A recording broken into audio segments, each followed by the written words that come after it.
Hello, this is Jane Talbot, and it is day 105 of my 365 days of adventure. As my adventuring progresses, I feel that I'm moving closer towards the heart of adventuring. I am aware of the aliveness of the moment. There's something about being more present, tinglingly close to the experience. I'm also aware of an increasing sense of connection with myself and with the world around me, with other people, with people I've never met, with communities, with places, with things, with animals. And I'm really enjoying that sense of connection. And the more alive I am to the moment, the more alive that feeling of connection becomes. For today's adventure, I chose to watch the lunar eclipse, the blood moon, and I watched it live streamed from the Griffith Observatory in California.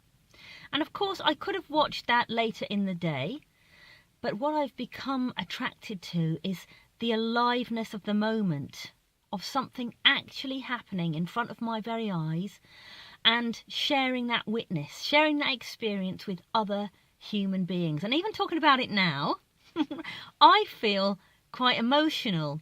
So I watched the moon become this dark brown.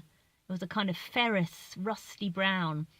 And then for the moon to emerge on the other side. Now, of course, the moon hadn't disappeared. So what happens, as I understand it, in a lunar eclipse, the Earth gets in the way of the sunlight that would normally be reflected off the moon.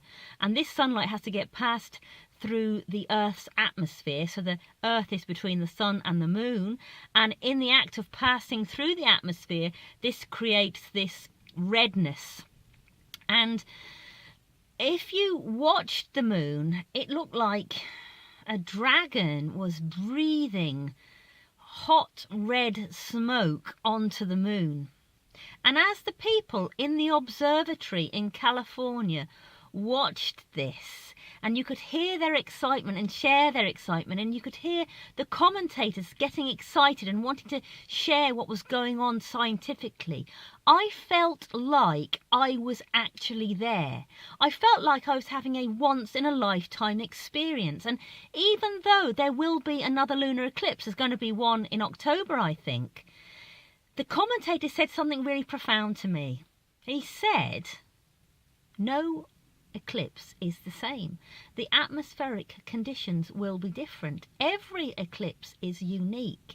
And I felt that I'd had the opportunity to have a unique experience, to watch the moon change in front of my very eyes, and then to see other human beings and hear other human beings celebrating as if they were celebrating our corner of the universe. And those folk over in California did something absolutely incredible. They had this ceremony to welcome, to urge, to bring the moon safely back.